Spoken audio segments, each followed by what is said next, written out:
So the green public procurement is the instrument that the government seeks to procure environmental friendly goods and services. So that one can say that the government seeks to find eco-friendly products, eco-friendly consumption. This instrument is not very new, but not very old as well. We can say, for example, that for European Commission, the first time they introduced it in the agenda was in 2003. Unfortunately, the development is not that fast than they expected, but nevertheless, in 2009-2010, about 55% of all contracts of public authorities are based on at least one green public procurement criteria. Environmental taxes is much more old and much known as an instrument, and it plays a big role in the nowadays economic policy. For example, if we take all the instruments, all the key environmental instruments in the European Union, for example, for France and Germany, about from 60 to 80% of all instruments are actually tax alike. Why these two instruments? First of all, they are very different: direct and indirect impact, and voluntary and mandatory. At the same time, one is old, one is relatively new. So for us it was interesting to compare the pros and cons of both instruments and to see if we can find some way to complement them or to substitute each other. Countries are mostly focused on environmental taxation as the oldest and the most direct instrument. And we can say, for example, that in Israel it counts for about more than 60% of all instruments they use, and they can go to 1% in Morocco, for example.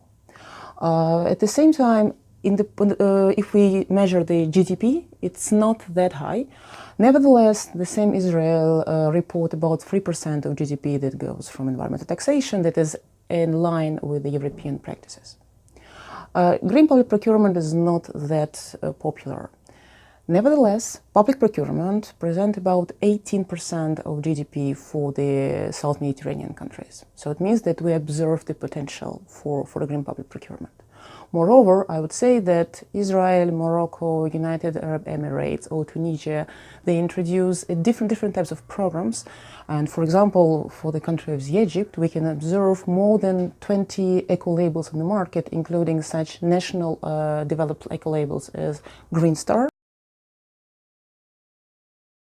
Mediterranean countries face a lot of different problems, a range of different problems, social and economic.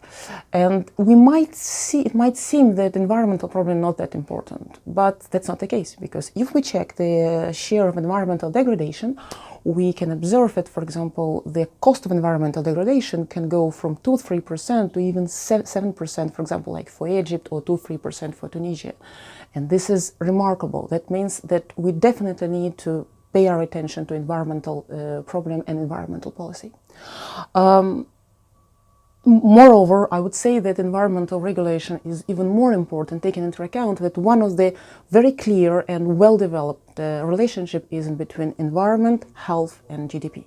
And in these countries, some of them who are on the trend of economic development, they will observe the increase in GDP in production activities, and at the same time, with the environmental degradation, we will observe the deterioration of the quality of life, and it will definitely impact the economic development and the quality of life of the population as a whole.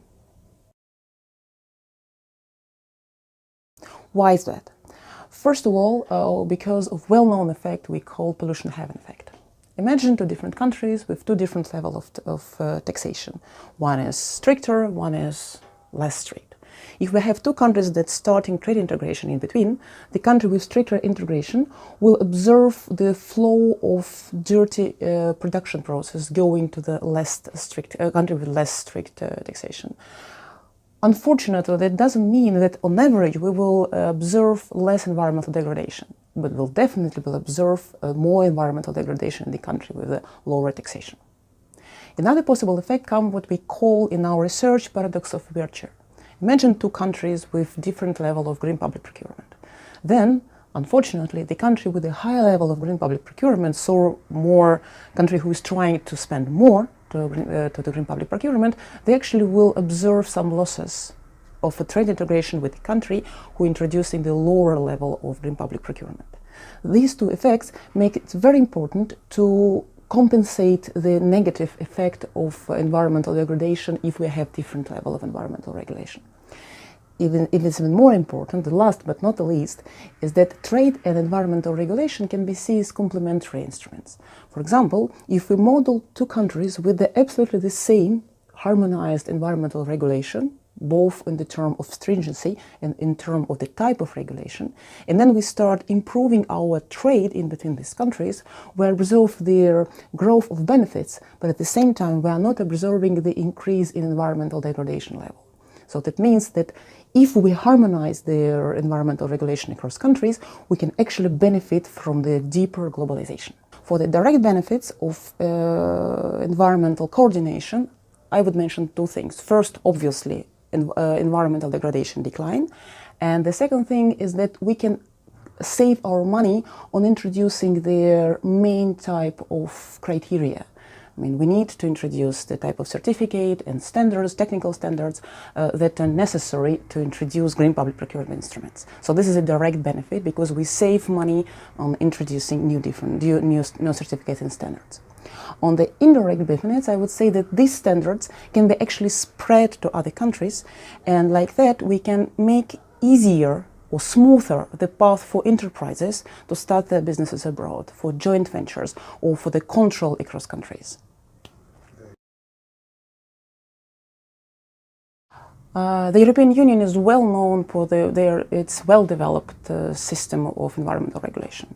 They introduced two types of different criteria. It's about 20 as a whole. Some of them core, stricter but easier to control. Some of them comprehensive, much stricter but less easier to control. But the idea here that actually the system is very flexible, and we can adopt the system to the needs of the industry, to the country. So the main advantage here is to spread the experience of European Union to the other countries through the trade integration scheme or from the collaboration in the environmental area. We particularly stress the coordinated green public procurement system is the system of donor-recipient across different countries. The idea is like that. It's actually very simple. If you take the country who can be a donor, that means that they are more experienced in terms of the institutional and economic capacity to introduce green public procurement program, and another country who has less capacity to introduce green public procurement program and they start integrated with their economies, the country with less capacity can actually benefit from the donor country because donor country has higher green or eco-friendly demand.